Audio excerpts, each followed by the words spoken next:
All right, Rambam. Continuing with the laws of Truma. Reminder, Truma is the gift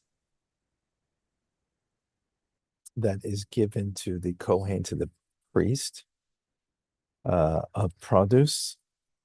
They don't get a portion of the land. Their portion is the service in the service of God in the Mishkan, the Mikdash, and the temple.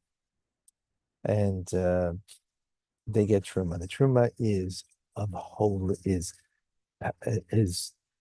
itself should be impure produce, that it could be eaten, drunk, or used as a lotion. Has to be some kind of physical bodily keeping. And let in Davido, please. Benefit. If it's impure, the produce, then it can be used. In some instances, it can be used for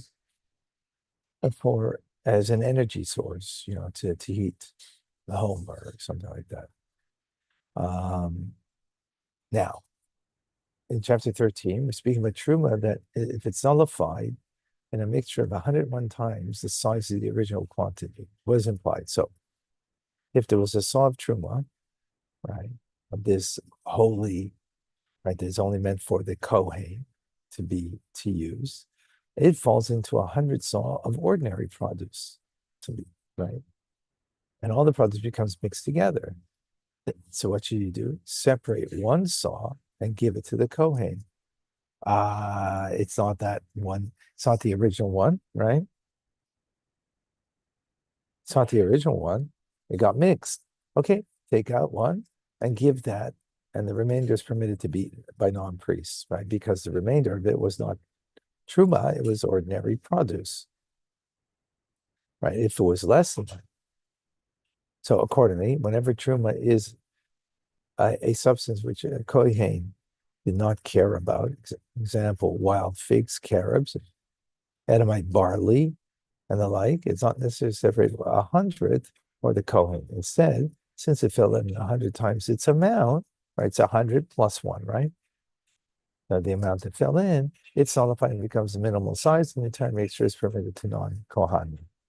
Right. So, but if it is something that has a value to the kohen that he would wash, then you have to take out one and give to him, even though it's nullified. But since you still have a duty to give, right?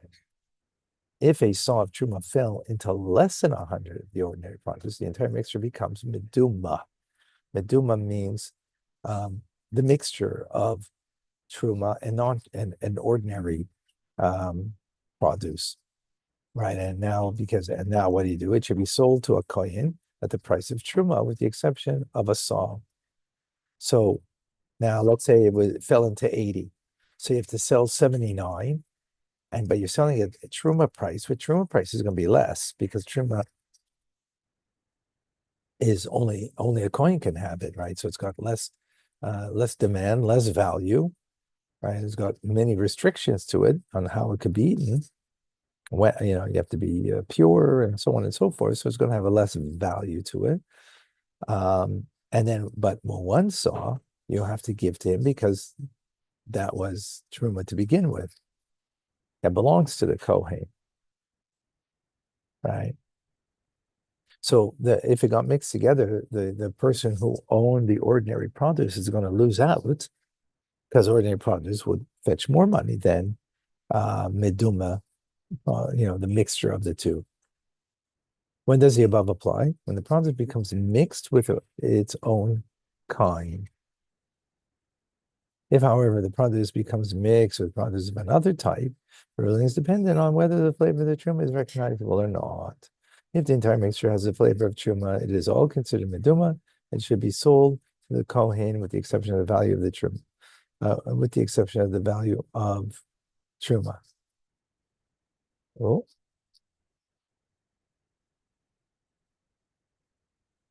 I thought this was plugged in.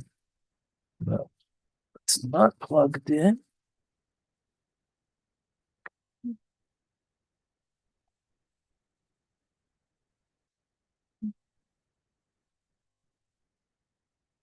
Second.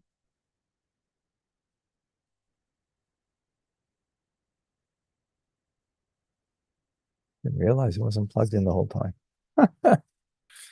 All right.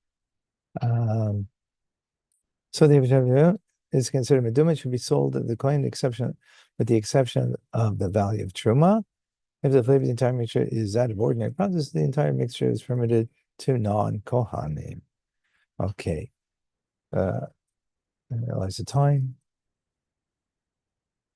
but I gotta go because I'm already. Safe travel. At least we got something in. Thank you.